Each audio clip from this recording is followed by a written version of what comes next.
المنہ والصلاة والسلام علی الخاتمین ذی البینۃ والجنۃ وعلی آلہما واصحابہما الذین هم فازوا بالنفس المطمئنہ. اما بعد فقد قال اللہ تعالی فی القرآن المجید یا ایھا الذین آمنوا قوا انفسکم و اہلکم نارا. صدق اللہ العظیم. معزز سامعین و سامعات،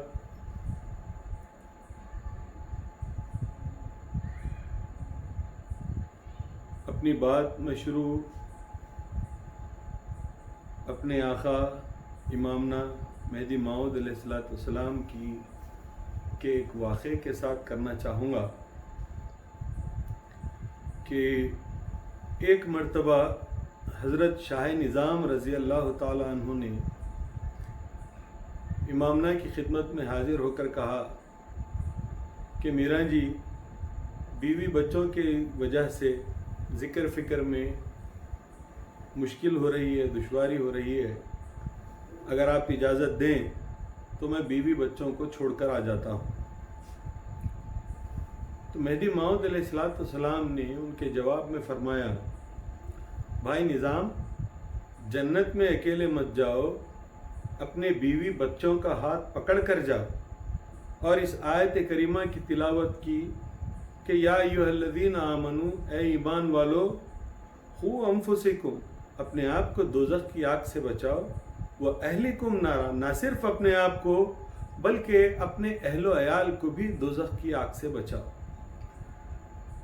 یہ انسان کی اگر نیک ہے، اگر عبادت گزار ہے، تقوی شعار ہے، سارے دین کے کاموں پر عمل کرنے والا ہے، لیکن اس نے اگر اپنی اولاد اور اپنے گھر والوں پر توجہ نہیں دی تو اس کی ساری زندگی کا عمل، اس کی عبادات، اس کی ریاضتیں، یہ ساری کی ساری چیزیں عقارد ہیں. کیونکہ وہ چراغ جو خلق کو، دنیا کو روشنی نہ پہنچائے، اس کا وجود ہی بے معنی ہے. روشنی جس چراغ میں ہو، اس چراغ سے دنیا کو، خلق کو روشنی پہنچتی ہے، لوگوں کو فائدہ ہوتا ہے. اور چراغ تلے اندھیرا نہیں ہو سکتا، یہ وہ چراغ ہوتا ہے جس کے تلے سب سے زیادہ روشنی ہونی چاہیے. اللہ کے رسول نے ارشاد فرمایا کہ صدقات کی ساری قسموں میں سب سے احسن قسم یہ ہے کہ آپ صدقہ جاریہ کریں. صدقہ جاریہ سے مراد کوئی ایسا کام کہ جس کے کرنے کے بعد لوگ مسلسل اس سے استفادہ کرتے رہیں اور اس سے آپ کو اجر ملتا رہے. جیسے کنواں کھدوا دینا کہ لوگ پانی پیتے رہیں اور اس سے آپ کو اجر ملتا رہے. لوگ راستہ بنوا دینا کہ لوگ راستے کو استعمال کرتے رہے اور اس سہولت سے جو اجر حاصل ہونا ہے وہ آپ کو ہوتا رہے. اسی طرح کوئی بھی ایسا کام جس کام کے ذریعے سے لوگوں کو فائدہ پہنچتا رہے اور آپ کو ثواب حاصل ہوتا رہے، اجر حاصل ہوتا رہے، اس کو کہتے ہیں صدقہ جاریہ. تو صدقات کی قسم میں سب سے احسن قسم یہ ہے کہ آپ صدقہ جاریہ کریں. اور صدقہ جاریہ کی اقسام میں سب سے احسن قسم یہ ہے کہ کسی انسان کی اولاد صالح ہو سے مراد نیک ہو. کسی انسان کی اولاد اگر نیک ہے تو اس کے لیے اس سے بڑا صدقہ جاریہ کوئی دوسرا نہیں ہو سکتا. یہ اللہ کا وہ فضل ہے، یہ اللہ کی وہ نعمت ہے کہ جس کو اگر آپ صحیح معنی میں جس کی داشت صحیح طریقے سے نہ کر پائیں تو یہ آپ کو نقصان بھی پہنچائیں گے، اور اگر آپ ان کی داشت صحیح ڈھنگ سے کریں تو یہ آپ کو پھل پھول دیں گے، آپ کو دنیا اور آخرت میں ان سے فائدہ ہوگا. تو یہ ہماری اولین ذمہ داری ہے کہ اپنی اصلاح کے ساتھ ساتھ اپنے اہل و عیال کی بھی اصلاح کریں. اب ایسے میں میں یہ کہوں گا کہ اولاد کی تربیت جو ہوتی ہے، بچوں کی جو تربیت ہوتی ہے، اس تربیت کا بڑا حصہ ماں کے حصے میں آیا ہے اور چھوٹا حصہ باپ کے حصے میں آیا ہے. کسی بھی بچے کی جو تربیت ہونی ہے وہ ماں کی گود میں ہونی ہے، اور باپ صاحبان بن کے ان دونوں کی نگرانی کرے۔ یہ طریقہ ہوتا ہے اپنی اولاد کو تربیت کرنے کا اور ان کو راہ نیک پر چلانے کا، صراط مستقیم پر آگے بڑھانے کے لیے آپ کو اس راستے کو اختیار کرنا پڑے گا۔ کئی جو ہے ماہر نفسیات یہ کہتے ہیں کہ بچے کا پہلا اسکول ماں کی گود ہے، وہ اس کی پہلی نرسری ہے جہاں پر وہ سیکھتا ہے۔ اب آپ اس سے اندازہ لگائیں کہ ماں کی جو خدمات ہیں ان خدمات میں سب سے بڑی خدمت یہی ہے کہ اپنی اولاد کی پرورش صحیح ڈھنگ سے کرے۔ جب تک اولاد کی پرورش صحیح ڈھنگ سے نہیں ہوتی اس وقت تک آپ کو اس بات کا حق نہیں ہوتا کہ آپ اولاد کی اچھائی یا برائی سے گلہ شکوہ کریں، کیونکہ آپ نے اس کے لیے کچھ نہیں کیا ہے۔ اگر آپ اس کے لیے کچھ کریں گے تو یقیناً وہ اولاد پلٹ کر آپ کی آنکھوں کی ٹھنڈک کا باعث بنے گی، آپ کے دل کے سکون اور قرار کی وجہ بنے گی۔ اکثر لوگ اس بات کا گلہ کرتے ہیں، ہم بحیثیت مرشد جب بیٹھے ہیں تو اکثر لوگ بالخصوص مائیں ہمارے پاس آتی ہیں اور یہ کہتی ہیں کہ حضرت وہ بچہ ہمارا بڑا نافرمان ہو گیا ہے، بات نہیں سنتا ہے، شرارت بہت کر رہا ہے، ضد بہت کر رہا ہے۔ اس طرح کی شکایتیں لے کر عورتیں ہمارے پاس آتی ہیں اور یہ امید سے آتی ہیں اور یہ خیال کرتی ہیں کہ کوئی ایسا وظیفہ ہوگا کہ جس کے پڑھنے سے بچے کی شرارت دور ہو جائے گی، کوئی ایسی آیت ہے جس کی تلاوت اور اس کے ورد سے بچے کی ضد ختم ہو جائے گی۔ لیکن میری بہنوں، میں آپ سے یہ عرض کرنا چاہتا ہوں کہ یہ کوئی راستہ نہیں ہے۔ خدا نے آپ کو زندگی حکمت اور تدبر کے ساتھ جینے کا راستہ بتایا ہے۔ اگر آپ ہر مسئلے کا حل، اسپریچول سولوشن اگر آپ تلاش کرنے بیٹھیں گے تو یہ کوئی جو ہے اللہ تبارک و تعالیٰ ہر انسان کی زندگی میں کرشمے دکھاتے نہیں بیٹھ سکتا۔ آپ کی زندگی کا کرشمہ تو یہ ہے کہ آپ اپنے عمل کے ذریعے سے اپنی اولاد کی تربیت کریں۔ اب جب اولاد کی تربیت کی بات آتی ہے تو کیسے کریں گے اولاد کی تربیت؟ کیا کوئی کتاب ہے جس کے پڑھانے سے بچہ سیکھ جائے گا؟ کیا قرآن مجید کے حفظ کرا دینے سے بچہ سیکھ جائے گا؟ کیا احادیث کی کتابیں رٹا دینے سے بچہ سیکھ جائے گا؟ ہرگز نہیں۔ دنیا کی ساری کتابیں آپ بچے کو بٹھا کر پڑھا دیں، بچہ کسی فن کا ماہر ضرور ہوگا لیکن وہ مومن کامل نہیں بن سکتا جو اللہ تبارک و تعالیٰ کو مطلوب ہے اور وہ جو آپ کی آنکھوں کو مطلوب ہے۔ کسی کا بچہ پڑھ کر ڈاکٹر بن گیا ہو لیکن ماں باپ کے ساتھ بد اخلاقی کے ساتھ پیش آتا ہو تو کیا ایسا ڈاکٹر آپ کو منظور نظر ہوگا؟ کیا کوئی بچہ انجینئر بن جائے اور ماں باپ کے معاملے میں لاپرواہ ہو جائے، کیا آپ کو یہ انجینئر قبول ہوگا؟ کیا کوئی بچہ سائنسدان بن جائے لیکن اس کے اخلاق سماج کے قابل نہ ہو، کیا وہ بچہ آپ کو قبول ہوگا؟ ہرگز نہیں۔ آج کا ایجوکیشن سسٹم جو ہے یہ ایجوکیشن سسٹم انشور کرتا ہے پروفیشنلز پروڈیوس کرنے کا۔ This educational system ensures that it will produce good professionals but not people with good civic knowledge, not people with good etiquette. civilization کا جو تصور ہے وہ پروفیشنل ایجوکیشن سے نہیں ہوتا۔ انسان کا civilization ہوتا ہے civic ایجوکیشن سے، انسان کا civilization ہوتا ہے اس کے اخلاق کی بلندی کے ساتھ۔ اگر ایک انسان کے اخلاق بلند ہو جائیں تو اس کی زندگی اچھی ہوتی ہے، اور سارے سماج کے اخلاق اچھے ہو جائیں تو سارے کے سارے سماج کی زندگی اچھی ہو جاتی ہے۔ اس سماج کو ایک سویلائز سوسائٹی کہہ کر آپ مخاطب کر سکتے ہیں۔ ورنہ تو آپ کے پاس ڈاکٹر تو ہوں گے، انجینئر تو ہوں گے، سائنٹسٹ ہوں گے، اکاؤنٹنٹس ہوں گے، بڑے بڑے پروفیشنلز ہوں گے، لیکن وہ با اخلاق آدمی جو دین کو مطلوب ہے، وہ با اخلاق آدمی جو ماں باپ کو چاہیے، وہ با اخلاق آدمی جو گھر والوں کو اور سماج کو چاہیے، اس ایجوکیشن سے نہیں ملے گا۔ اس کے لیے آپ کو بڑی محنت کرنی پڑتی ہے۔ ماں باپ کے لیے اللہ تبارک و تعالیٰ نے بچوں کی زندگی میں جو مقام رکھا ہے وہ بہت بڑا رکھا ہے، لیکن بڑے مقام کے ساتھ بڑی ذمہ داری بھی ماں باپ پر عائد ہوتی ہے، اور وہ ذمہ داری یہ ہے کہ اللہ کے رسول نے فرمایا کسی اولاد کی اس کے ماں باپ کی طرف 3 باتوں کی ذمہ داری ہوتی ہے۔ ایک یہ کہ اسے اچھا نام دیا جائے، یعنی بچے کا اچھا نام رکھا جائے۔ دوسرا یہ کہ بچے کو وقت آنے پر اس کی بچہ ہو یا بچی ہو اس کی شادی اچھی جگہ کروا دی جائے۔ اور تیسرا یہ کہ ماں باپ بچے کو اچھے اخلاق سے مزین کریں، انہیں اچھے اخلاق سکھائیں۔ اب ان تینوں باتوں کو بنیاد بنا کر ہم اپنی گفتگو کو آگے بڑھاتے ہیں اور دیکھتے ہیں کہ آج اکثر جو ہے ہوتا یہ ہے کہ لوگ کال کر کے پوچھتے ہیں میاں ہم اپنے بچے کا نام یہ رکھنا چاہتے ہیں، کوئی فون کر کے کہتے ہیں کہ میاں ہم اپنی بچی کا نام یہ رکھنا چاہتے ہیں، آپ بتائیے کیا ٹھیک ہوگا؟ حالانکہ ہم نے ایک ساری زندگی علم سیکھنے سکھانے میں گزاری ہے، لیکن کئی مرتبہ ایسا ہوتا ہے کہ یہ لفظ کہاں سے آیا، ہم سوچنے پر مجبور ہو جاتے ہیں کہ آخر یہ نام کہاں سے لے کر آئے ہیں، یہ کون سی زبان کا لفظ ہے؟ نہ عربی میں نے پڑھا، نہ فارسی میں نے پڑھا، نہ اردو میں نے پڑھا، یہ لفظ کہاں سے آیا؟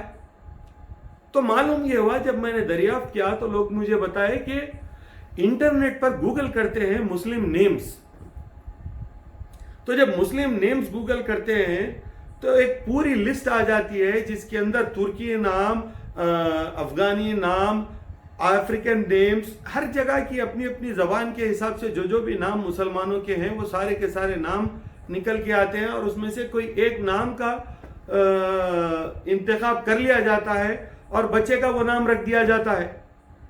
آپ اس بات سے واقف ہوں کہ آپ اپنے بچے کے لیے جس نام کا انتخاب کریں گے وہ نام اچھا ہو، بامعنی ہو، اور اس نام کی تاثیر سے بچے کی زندگی میں برکت آئے۔ نام ایسا رکھنا چاہیے، نہ کہ لوگ ایک ہمارے پاس پتہ نہیں دوسری جگہ کیا ہو رہا ہے، حیدرآباد میں جو ہے ایک نئی لیٹسٹ اصطلاح وضع ہو گئی ہے، بالخصوص عورتیں، معاف کرنا میں معافی چاہتے ہوئے کہوں گا، عورتیں آپس میں گفتگو کرتی ہیں تو یہ اصطلاح استعمال کرتی ہیں، ارے آپ کے پاس بچہ ہوا، اچھا کیا نام رکھے؟ عبد الرحمن نام رکھے۔ ارے یہ کیا نام رکھے بھائی؟ کوئی لیٹسٹ نام رکھنا تھا۔ لیٹسٹ نہیں بول سکتی، ان کو لیٹسٹ پروناؤنس کرنے بھی نہیں آتا، نہ وہ لیٹسٹ پڑھ سکتی ہیں، لیکن ان کو لیٹسٹ کے معنی ضرور معلوم ہے، اور وہ یہ کہتی ہیں کہ بھائی یہ عبد الرحمن یہ کیسا پرانا نام رکھ دیا تم نے، کوئی لیٹسٹ نام رکھتے۔ بچے کا نام عبد الرحمن رکھا، بچی کا نام آمنہ رکھ دیا، ارے یہ کیا پرانا نام رکھ دیا، کوئی لیٹسٹ نام رکھتے۔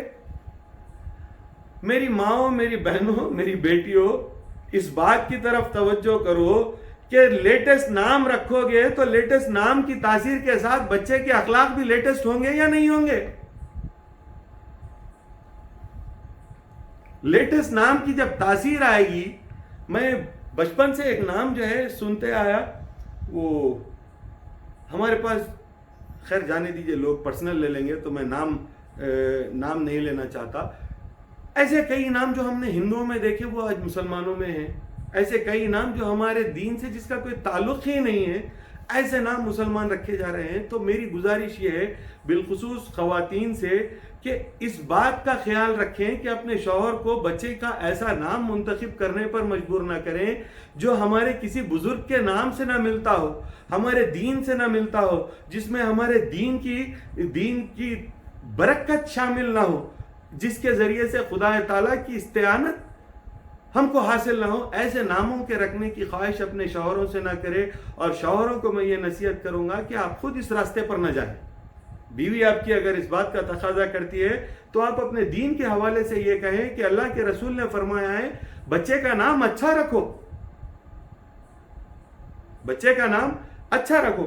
میں ایک آپ کو اس سلسلے میں حدیث پڑھ کر سنانا چاہتا ہوں، اگر مل جائے۔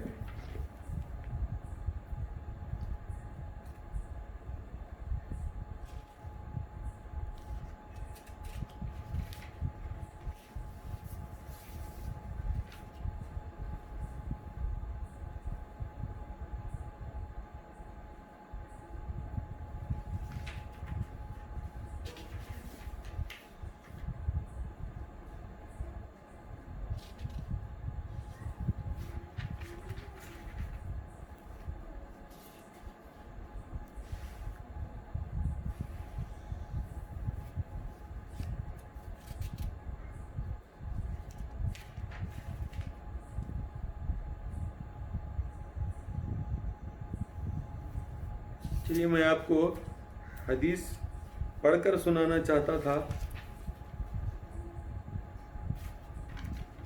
اگر وہ نہ ملے تو میں صرف آپ کو حدیث کی بات بتا دوں گا۔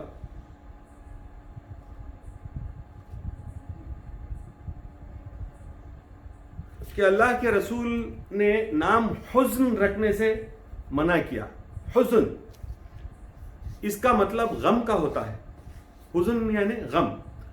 تو ایک صحابی کا نام حزن تھا، رسول اکرم صلی اللہ علیہ وسلم نے انہیں حکم دیا کہ تم نام بدل لو۔ تو انہوں نے کہا یا رسول اللہ میں اپنا نام نہیں بدلوں گا، یہ نام میرے باپ نے مجھے دیا ہے، یہ نام میرے باپ نے مجھے دیا ہے۔ بخاری کی حدیث اگر مل جاتی تو میں حدیث پڑھ دیتا، آپ دیکھیں گے تو آپ کو مل جائے گی۔ بہرحال جو ہے نام حزن رکھنے سے اللہ کے رسول نے منع کیا، اور صحابی سے کہا آپ نے کہ تم اپنا نام بدل لو۔ تو ان صحابی نے کہا رسول اکرم صلی اللہ علیہ وسلم سے کہ یا رسول اللہ یہ نام میرے باپ نے رکھا ہے اور میں یہ نام ہرگز نہیں بدلوں گا۔ اللہ کے رسول خاموش ہو گئے، انہوں نے حکم دیا لیکن انہوں نے نہ مانا اور اللہ کے رسول خاموش ہو گئے۔ اس کا نتیجہ یہ ہوا کہ وہ صحابی یہ بیان کرتے ہیں کہ اس دن کے بعد میرے خاندان نے خوشی کا منہ نہیں دیکھا۔ اس دن کے بعد میرے خاندان نے خوشی کا منہ نہیں دیکھا۔ تو آپ اس بات سے اندازہ لگائیے کہ نام کے معنی کی کیا تاثیر ہوتی ہے۔ تو بالخصوص آپ جب اپنے بچوں کا نام رکھتے ہیں تو ان کے معنی اور ان کے مطالب اچھی طرح سے سمجھ کر ایسے ناموں کا انتخاب کریں کہ جن کے ذریعے سے آپ کے بچے کی زندگی میں خوشحالی اور برکتیں آئیں۔ یہ ایک آپ کا حق ہوا۔ دوسرا حق یہ ہے کہ اچھی جگہ بچوں کی شادی کرائیں۔ بچوں کی شادیاں جو آپ کرواتے ہیں، آج کا جو طریقہ ہے، آپ یہ دیکھتے ہیں بچے کے لیے اگر بچی دیکھنا ہے آپ کو تو یہ دیکھیں گے کہ ڈاکٹر ہے، انجینئر ہے بچی، فارمیسسٹ ہے، یا پھر کسی دوسرے سبجیکٹ میں ماسٹرز کری ہوئی ہے، یا پھر پیسے والے گھر کی بچی ہے، یا پھر خوبصورت ہے۔ یہ ساری کی ساری چیزیں ہیں، اپنی جگہ ہیں۔ آپ کے پریارٹیز یہ نہیں ہونے چاہیے۔ آپ کی پریارٹی یہ ہونی چاہیے کہ وہ لڑکی صالحہ ہو، وہ لڑکی نیک بخت ہو، وہ لڑکی دین کی پابند ہو، کیونکہ سب سے پہلی ضرورت انسان کی زندگی کی بحیثیت مسلمان مومن یہ ہوتی ہے کہ گھر کا ماحول دیندار ہو، اور جس گھر میں عورت دیندار نہیں اس گھر کا ماحول دیندار نہیں ہو سکتا۔ گھر کا ماحول بنانے کا کام عورت کا ہے، آدمی کا نہیں۔ اس بات کو آپ سمجھ لیجئے کہ عورتیں اگر چاہیں تو گھر کا ماحول دین کا ہوگا، اور عورتیں اگر نہیں چاہیں گی تو گھر کا ماحول دین کا نہیں ہوگا۔ مرد سے غفلت بھی اگر ہوتی ہے، اللہ نے کسی عورت کو اچھا خاوند دیا ہے جو دین کا احساس رکھنے والا ہے اور دین کی تلقین کرنے والا ہے، تو وہ ایک خوش نصیب عورت ہے، اس کا کام آسان ہو گیا۔ لیکن ایسی عورت جس کے نصیب میں ایسا اچھا آدمی نہیں آیا بلکہ دین سے غافل آدمی آیا ہے، تو ایسی عورتوں کے لیے بھی یہ ضروری ہے کہ اپنے گھر کے ماحول کو دیندار بنانے کی کوشش کریں، رفتہ رفتہ آہستہ آہستہ کر کے گھر کے ماحول کو دیندار بنائیں، اور اس سے جو ہے اللہ تبارک و تعالیٰ کی خوشنودی کو حاصل کریں تاکہ اللہ کی برکتیں گھر میں نازل ہوں۔ تو عورتیں اس بات کا خیال رکھیں کہ بیٹا کسی کے بیٹے کو اپنی بیٹی دینی ہو یا اپنے بیٹے کو کسی کی بیٹی کر کے لانی ہو، دونوں ہی صورتوں میں یہ دیکھیے کہ زوجین دیندار ہوں۔ یہ سب سے پہلی پریارٹی ہونی چاہیے، اور اس کے بعد کی جو پریارٹی ہے وہ دوسری چیزیں ہیں۔ اب آخری صورت تربیت کی ہے۔ تربیت ایک ایسا کام ہے کہ اگر آپ کے ہاتھ میں کسی نے ایک پودا دے دیا اور کہا لے جاؤ اسے اپنے آنگن میں پیڑ دو، آپ لا کر اسے اپنے آنگن میں پیڑ دیں، اس میں لا کر کھاد ڈالتے جائیں، اس میں روزانہ پانی ڈالتے جائیں، اسے سیراب کرتے جائیں، روزانہ پانی دیں، کھاد دیں، پانی دیں، کھاد دیں، درخت بڑا ہوگا، درخت حیات پائے گا، وہ بڑا ہوتا جائے گا۔ لیکن درخت اپنی مرضی سے اگر بڑھنے لگے تو وہ کسی بھی سمت بڑھ جائے گا۔ یہ درخت ویسا نہیں بڑھے گا کہ آپ کے گھر میں سایہ ہو۔ اگر درخت ٹیڑھا بڑا ہو گیا تو بازو والے کے گھر میں سایہ دے گا اور گھر کا پانی اور جو ہے کھاد کھائے گا۔ تو ضرورت اس بات کی ہوتی ہے کہ پودا جب بویا جاتا ہے، زمین میں پیرا جاتا ہے، تو اس کے اطراف ہالا بنایا جاتا ہے، اس کے بازو ایک ایسی لکڑی رکھی جاتی ہے جو بالکل سیدھی ہو، اور اسے اس کے ساتھ باندھ دیا جاتا ہے تاکہ پودا سیدھی طرح جو ہے آسمان کی طرف سیدھا اوپر بڑا ہوتا جائے۔ بچوں کی تربیت کا بھی معاملہ ایسا ہی ہے۔ آج مختلف ماہر نفسیات یہ کہتے ہیں کہ listen to the child, do what he wants, you don't enforce your ideas on your child۔ اب اس بات کو آپ لے لیں، کیا یہ بات سچی ہے؟ کیا یہ بات حق ہے؟ کیا یہ بات ایسی ہونی چاہیے؟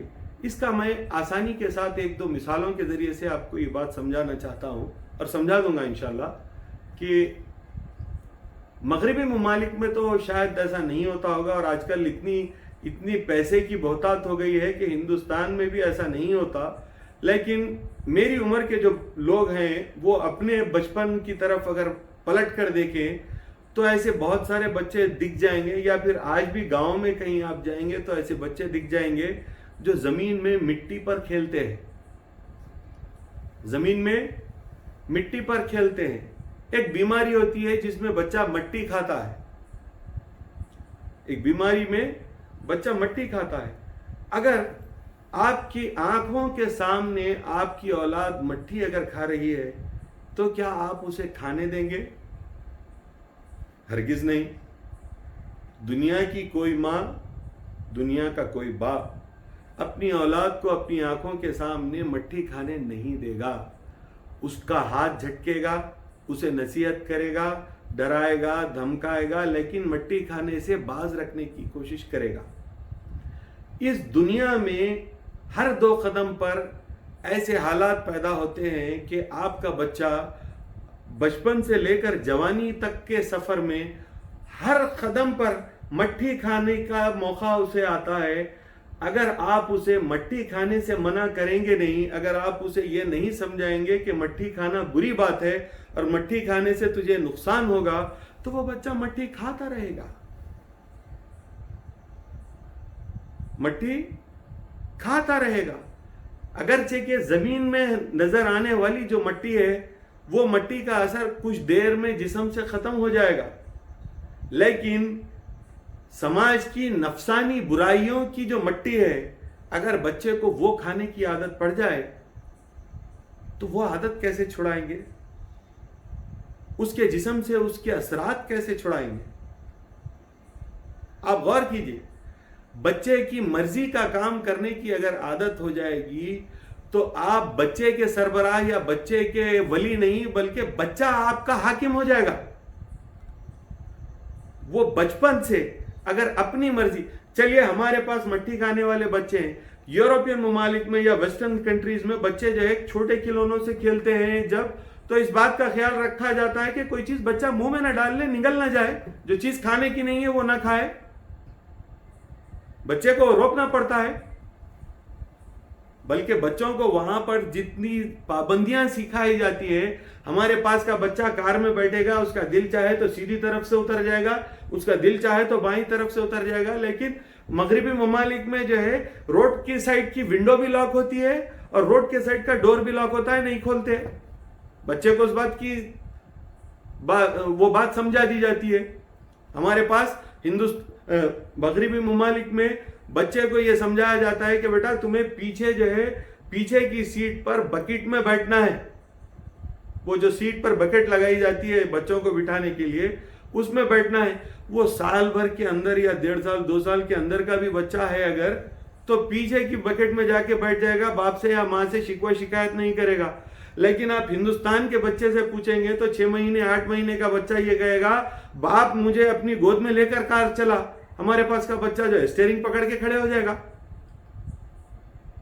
تو رسک فیکٹر جو ہے مغربی ممالک میں بھی بہت زیادہ ہے۔ تو میں آپ کے سامنے یہ کہنا چاہتا ہوں کہ بچے جن چیزوں کی خواہش کرتے ہیں، ماں باپ اس بات کا خیال رکھیں کہ ان کی ہر خواہش، چاہے وہ ان کو فائدہ پہنچائے یا نہ پہنچائے، محض اس وجہ سے کہ آپ اپنے آپ کو شفیق ماں ایک محبت والی ماں، ایک فلمی ماں، ایک ٹیلی ویژن والی ماں بنا کر پیش کرنا نہیں چاہتی ہیں تو اس بات کا خیال رکھیں کہ بچے کی ہر خواہش پوری مت کیجیے.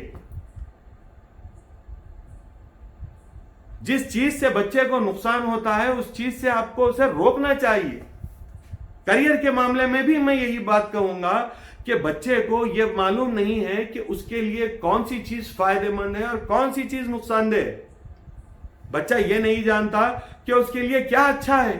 اگر وہ جانتا ہوتا تو شروع سے مٹی کھانے کے حالات نہیں آتے. اللہ نے بچے کو اس کا علم نہیں دیا.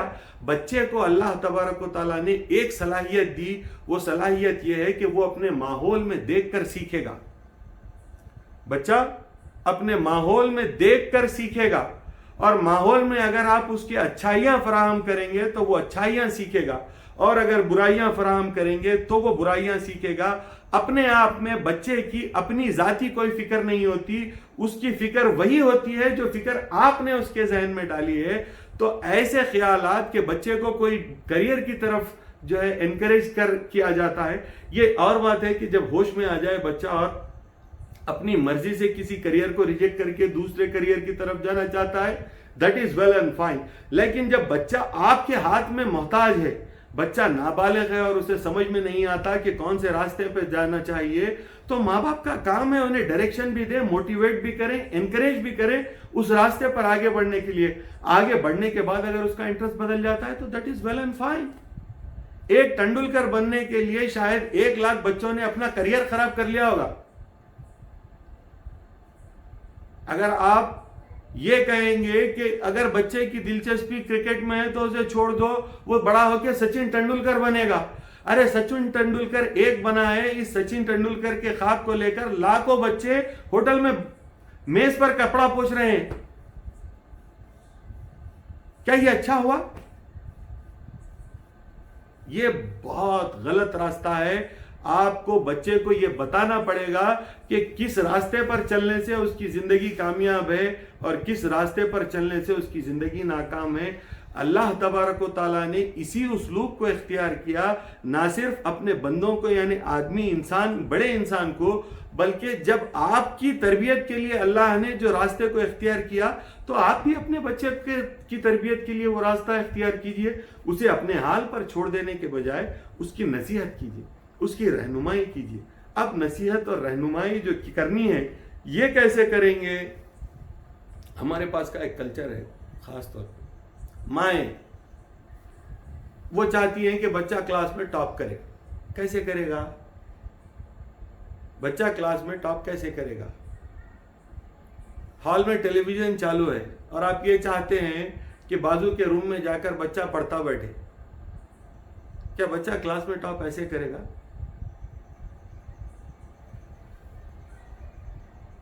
گھر میں کوئی دوسرا مشغلہ چل رہا ہے اور آپ یہ چاہتی ہیں کہ آپ کا بچہ جائے کمرے میں پڑھتا بیٹھ جائے. کیا ایسے آپ کا بچہ پڑھے گا؟ ہرگز نہیں. آپ کا بچہ پڑھنے کی صورت یہ ہوگی کہ آپ کو بچے کے لیے تعلیم کا ماحول گھر میں فراہم کرنا پڑے گا. آپ کو ایثار کرنا پڑے گا. آپ ٹی وی پر سیریل ڈال کر بیٹھ جائیں گی اور چاہیں گی کہ بچہ پڑھ لے, تو ایسی ماؤں کے بچے نہیں پڑھتے. آپ کسی دوسرے مشغلے میں کسی سے فون پر لگی رہیں گی اور یہ چاہیں گی کہ آپ کا بچہ پڑھ لے, یقیناً آپ کا بچہ نہیں پڑھے گا. اگر آپ کسی کی باتیں سنتے بیٹھی ہوئی ہیں اور یہ چاہتی ہیں کہ خود سے آپ کا بچہ پڑھ لے, یقیناً آپ کا بچہ نہیں پڑھے گا. پھر جب رپورٹ کارڈ آئے گی تو مائیں اپنے بچے کو کوسنے لگیں گی, تیرا مردہ نکلو, تیرا یہ ہو جاؤ, تیرا وہ ہو جاؤ, تیری وجہ سے میرا نام خراب ہو گیا. ننن کا بچہ جو ہے ٹاپ کرا, بھاوج کا بچہ ٹاپ کرا, وہ دیورانی کا بچہ ٹاپ کرا, جٹھانی کا بچہ ٹاپ کرا, تو میری ناک کٹا دیا, تو میرا نام ڈبا دیا, خدا غارت کرو تجھے, برباد ہو جاؤ تو. قسم قسم کا کوسا کاٹی مائیں کرنے لگ جاتی ہیں. کیا یہ اچھی بات ہے؟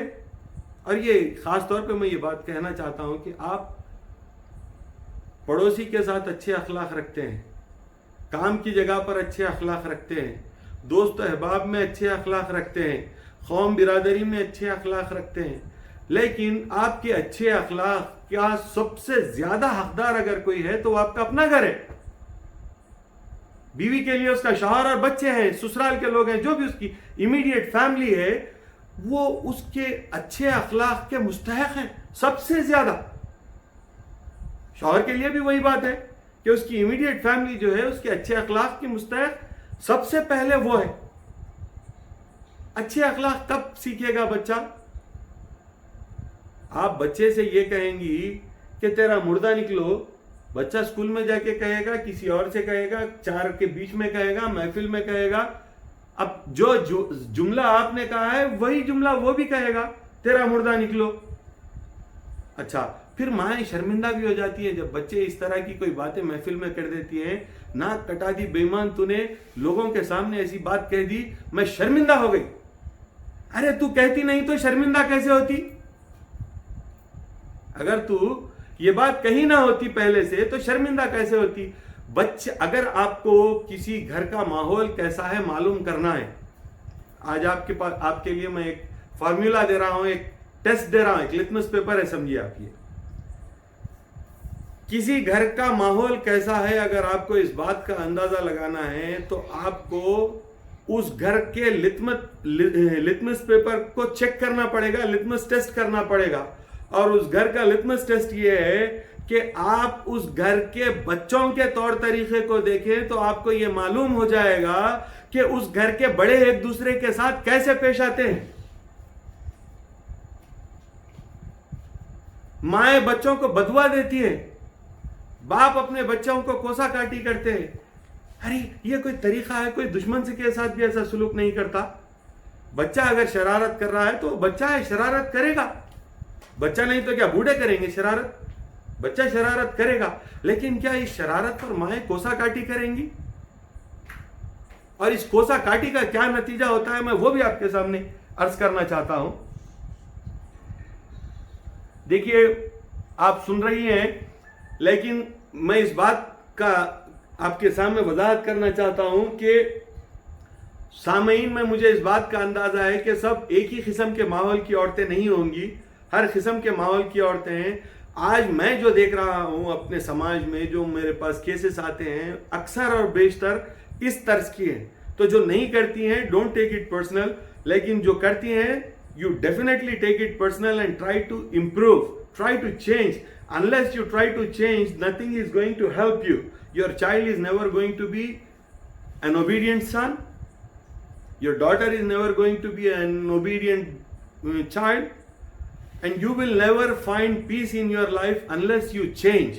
It is necessary for you to change in order to make sure that your children changes.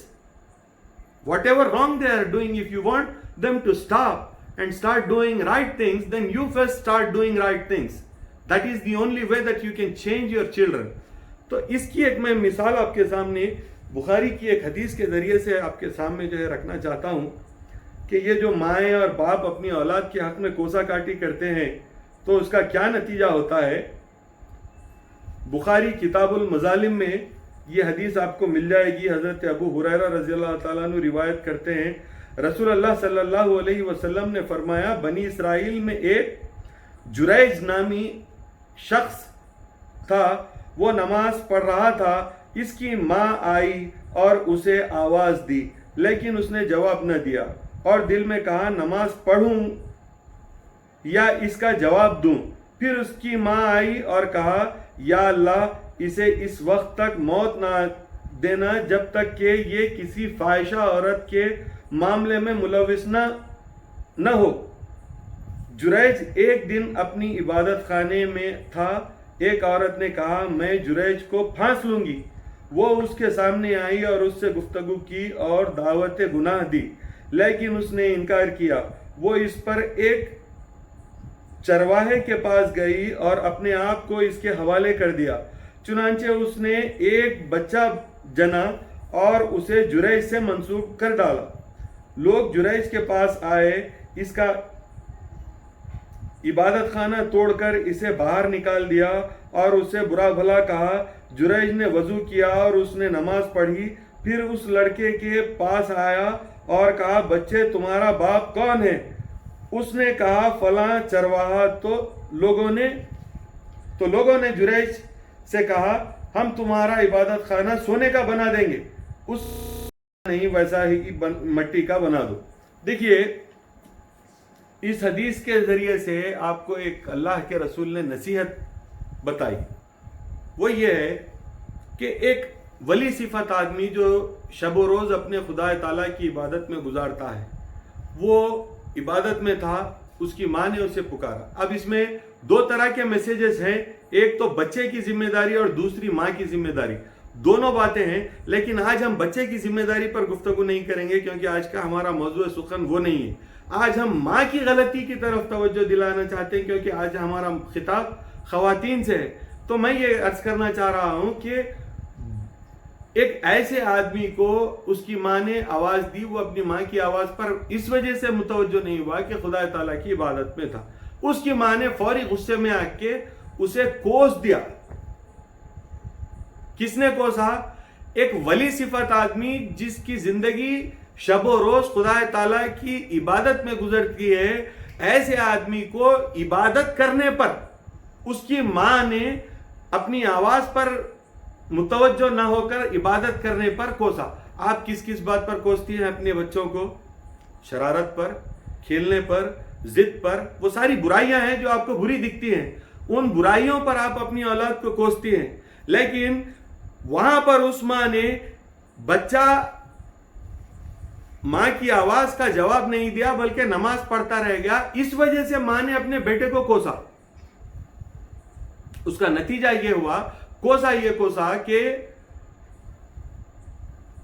تجھے موت نہ آئے اس وقت تک جب تک کہ تو کسی فاحشہ عورت کا منہ نہ دیکھ لے۔ یعنی ماں نے بیٹے کو بدنام ہو جانے کی بددعا دے دی کہ خدا تجھے بدنام کر دے، کسی عورت سے منسوب ہو جائے، کسی فاحشہ عورت سے منسوب ہو جائے۔ اس کا نتیجہ یہ ہوا کہ ایک جو ہے فاحشہ عورت ان کی طرف متوجہ ہوئی، ان سے رجوع ہونا چاہی، جب انہوں نے انکار کیا تو کسی چرواہے کے پاس گئی اور اس سے ایک بچہ جنا۔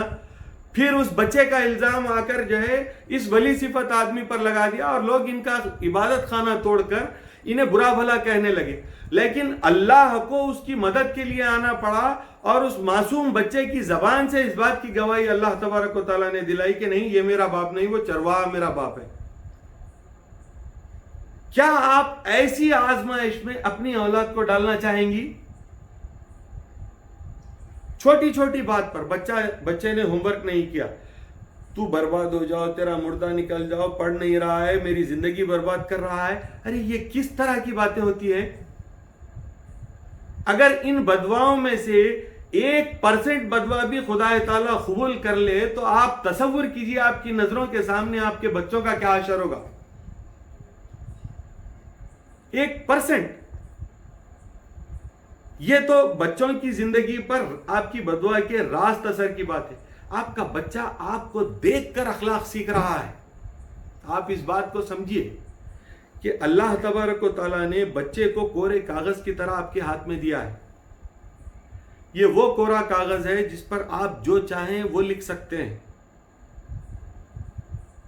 اس کی اپنی کوئی حیت نہیں ہے، اس کا اپنا کوئی مضمون نہیں ہے، یہ اس شکل میں ڈھل جائے گا جس شکل میں آپ ڈھالنا چاہیں، یہ وہ کتاب بن جائے گا جس مضمون پر آپ لکھنا چاہیں۔ شرط یہ ہے کہ آپ جو لکھیں اس سے مطمئن رہیں۔ اگر آپ نے برا لکھا ہے تو یقیناً وہ برے کی کتاب بنے گا، اور اگر آپ نے اچھا لکھا ہے تو یقیناً وہ اچھے کی کتاب بنے گا۔ باپ نماز کا وقت ہوا، گھر میں آیا، اگرچہ کہ آفس سے تھک کے آیا ہے، اگر وہ نماز پڑھے بغیر سو جاتا ہے تو کیا بچہ سوتے ہوئے باپ کو دیکھ کر بھی نماز پڑھے گا؟ ماں باپ نماز نہ پڑھے اور بچے کو مسجد میں بھیج دے اس وجہ سے کہ آپ کو سیریل دیکھنا ہے، ٹی وی دیکھنا ہے، یا آپ کو کھیل کود کرنا ہے، یا آدمی کو کچھ دوسری مصروفیت ہے، لہذا بچے کو ماں بھی نہ سنبھالے، باپ بھی نہ سنبھالے، کسی کے ہاتھوں مسجد بھیج دیں اور مسجد میں 2-3 گھنٹے بچہ گزار کر آئے، تب تک آپ کی جان کو نجات مل گئی ہو۔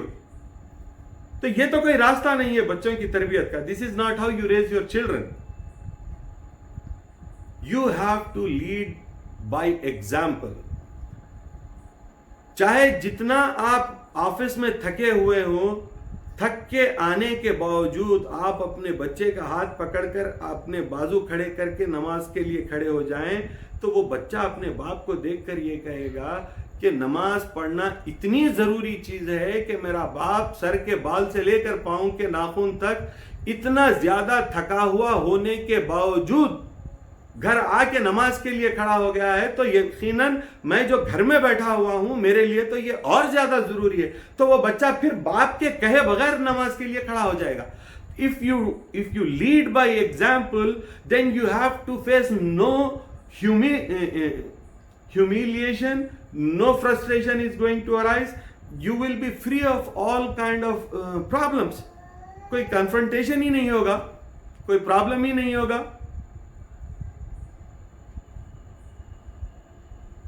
بچہ جب خود سے کرنے لگ جائے گا تو کوئی پرابلم ہی نہیں ہوگا. اصل میں مسئلہ ہوتا یہ ہے کہ باپ اپنی بیوی کو تو کیسی ہے, تو کیا کر رہی ہے, تو نے اچھا کیا, تو نے برا کیا, تو تکارے سے جب اگر باپ ماں کو مخاطب کرتا نظر آئے گا بچے کو تو بچہ بھی تو تکارے سے بات کرنا سیکھ جائے گا. اگر ماں باپ کے متعلق برا کہے گی تو یقیناً بچہ باپ کے تعلق سے غلط رائے قائم کرے گا. آج کا پرابلم یہ ہے کہ سارے زمانے بھر کے فرسٹریشنز میاں اور بیوی دونوں بچوں کے سامنے ایک دوسرے پر نکالتے ہیں, اور اس فرسٹریشنز کے نکالنے میں اتنا کچھ ایک دوسرے کو کہہ جاتے ہیں کہ وہاں کھڑا ہوا بچہ ماں کو بھی سچی مانتا ہے اور باپ کو بھی سچا مانتا ہے, اور ماں کو سچی جب مانتا ہے تو ماں کی کہی ہوئی بات کے مطابق باپ کو ظالم اور گمراہ سمجھے گا, اور باپ کو اگر سچا سمجھتا ہے تو باپ کی کہی ہوئی بات کے مطابق ماں کو گمراہ اور جو ہے ظالم سمجھے گا.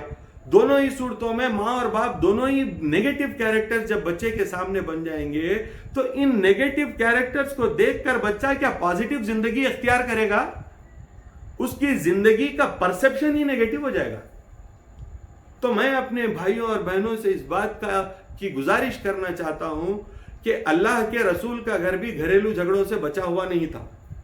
جہاں دو انسان جمع ہوتے ہیں وہاں پر ڈفرنس آف اوپینین کی وجہ سے تصادم یقیناً ہوگا, لیکن آپ کے جو کچھ مسائل ہیں وہ آپ تنہائی میں حل کر لیں.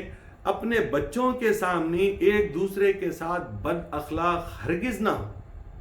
اگر آپ بچوں کے سامنے ایک دوسرے کے ساتھ بد اخلاقی کریں گے تو بچہ آپ سے وہی بد اخلاقی سیکھے گا, آپ کے سے وہ بد اخلاقی سیکھ کر زمانے میں جا کر زمانے کے ساتھ بد اخلاقی کے ساتھ پیش آئے گا, اور جہاں زمانے کے ساتھ بد اخلاقی سے پیش آ رہا ہے کل جب آپ کمزور ہو جائیں گے تو یہ آپ کے ساتھ بھی اسی بد اخلاقی کے ساتھ پیش آئے گا. اس کا کیومولیٹو ایفیکٹ اتنا زیادہ ہے کہ you have given an evil character to the society. That is your contribution towards the society. Your children, your family is a contribution towards your society.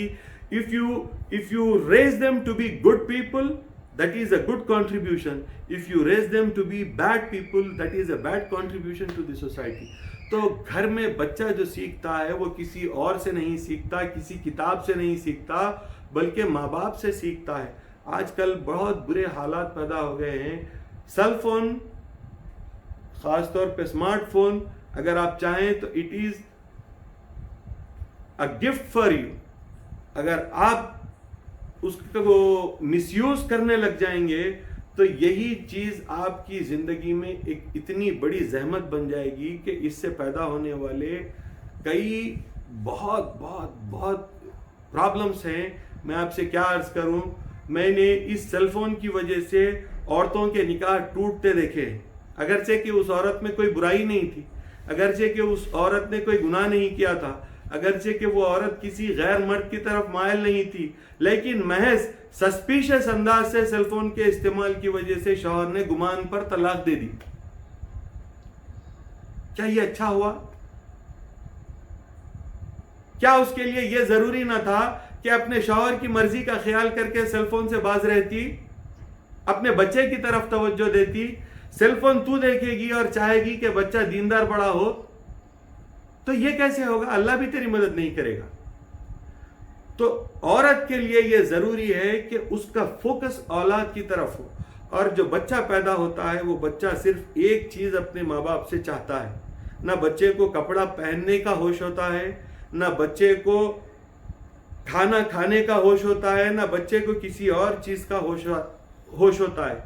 بچہ صرف ماں اور باپ کی توجہ کا محتاج ہے. بچہ صرف یہ چاہتا ہے کہ ماں اور باپ اس کی طرف متوجہ رہیں. آپ اپنا سیل فون لے کر بیٹھے رہیں گی، آپ کا شوہر اپنا سیل فون لے کے بیٹھے رہے گا، آپ دونوں کو بھی اگر کوئی بات کرنا ہے تو سیل فون میں میسنجرز کے اوپر جو ہے ایک دوسرے کو میسیجز کر لیں گے، کوئی کمیونیکیشن ہی نہیں ہوگا، تو بچہ سیکھے گا کس سے؟ وہ بھی کوئی دوسری چیز لے کر بیٹھے گا، ماں کو دیکھ کر ممک کرے گا، باپ کو دیکھ کر ممک کرے گا، بالکل ویسا جیسا کہ باپ کر رہا ہے. ایک لکڑی کا ٹکڑا لے کر بیٹھے گا اور سیل فون کی طرح اسے یوز کرے گا. ماں کو دیکھے گا اور اسی طرح کوئی کمپس باکس اپنے گھر سے کوئی چیز لے کر بیٹھے گا اور اس کو سیل فون کی طرح یوز کرے گا. کسی زمانے میں ہم ٹیلی ویژن کو برا کہتے تھے کیونکہ سب لوگ وہ ٹیلی ویژن دیکھ رہے ہیں اور پریکٹیکل لائف سے دور ہو رہے ہیں. لیکن آج کے زمانے میں سمجھتا ہوں کہ ٹیلی ویژن بڑی غنیمت چیز تھی، کیونکہ کم از کم گھر میں اگر 5 افراد ہیں تو 5 کے 5 افراد کوئی ایک چیز دیکھ رہے تھے. آج 5 لوگوں کے ہاتھ میں 5 الگ الگ سکرینز ہیں اور 5 لوگ الگ الگ قسم کی جو ہے چیزیں دیکھ رہے ہیں اور ان کی زندگیاں الگ الگ راستے پر آگے بڑھ رہی ہیں. تو there is no coordination within the family. You cannot expect your children to grow with good manners with this approach in your life. آپ کو بچے پر توجہ دینی ہوگی. ناشتہ پکانے کے لیے آپ کا سیریل کا ٹائم تھا، آپ ناشتہ نہیں پکا سکی. ہمارے پاس آج کل حیدرآباد میں ایسا ماحول بہت زیادہ عام ہے. جاؤ، اڈلی وڑے کی منڈی ہے، وہاں سے اڈلی لے کے آؤ، دوشا لے کے آؤ، وڑا لاؤ اور بچوں کو کھلا دو، بچوں کو اسکول کو چلا دو. کیا اس نیوٹریشن کے ساتھ آپ کا بچہ بڑا ہوگا؟ بچے کو میگی ابال کر کھلا دو، کیا میگی کھا کر بچہ بڑا ہوگا؟ تو آپ کو محنت کرنی ہوگی. لوگ یہ سمجھتے ہیں کہ آسانی کے ساتھ بچے بڑے ہوتے ہیں، لیکن بچے آسانی کے ساتھ بڑے نہیں ہوتے، بلکہ ماں باپ کو بچوں کے لیے ایثار کرنا پڑتا ہے. ماں باپ کو بچوں کے لیے اپنے نفس کی قربانی دینی پڑتی ہے. ماں باپ کو بچوں کے لیے ان ساری چیزوں سے رکنا پڑتا ہے جن کی وجہ سے بچے کی زندگی پر غلط اثرات پڑ سکتے ہیں. یہ بہت ضروری ہے. جب تک ماں باپ بچوں کے لیے قربانی نہیں دیں گے، جب تک ماں باپ بچوں کے لیے ایثار نہیں کریں گے، وہ بچے اچھے سے بڑے نہیں ہوں گے. تو بچہ آپ کا اگر اچھا ہونا ہے تو آپ کو اپنی زندگی کی ان برائیوں کو ختم کرنا پڑے گا. خیال اس بات کا رکھیے کہ آپ کا بچہ وہی بن کر باہر جائے گا جو آپ بنی ہوئی ہیں. آپ جو ہیں، آپ کا بچہ بھی وہی ہے. آپ کو اس پر غصہ اس وجہ سے زیادہ آتا ہے کیونکہ وہ آپ کا آئینہ ہے. وہ آپ کے سامنے آپ کی تصویر، آپ کی شبیہ دکھا رہا ہے، اور اس شبیہ سے اگر آپ کو نفرت ہے اور اگر آپ یہ چاہتی ہیں کہ وہ شبیہ درست ہو جائے، سدھر جائے، تو پہلے آپ کو اپنا چہرہ درست کرنا پڑے گا، اپنا حلیہ، اپنے اخلاق، اپنی عادات، اپنے اطوار کو درست کرنا پڑے گا.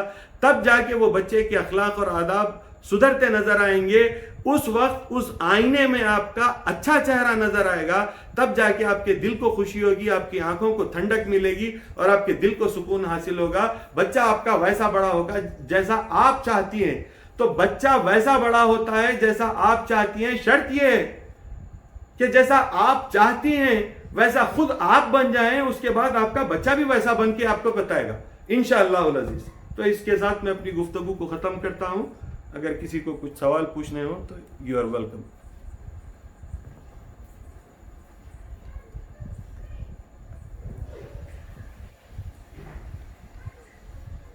Like every day, questions relevant only to today's topic will be answered and put forward to Mushi.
I'm not getting any relevant question, but I think there is one question like slightly close to the topic.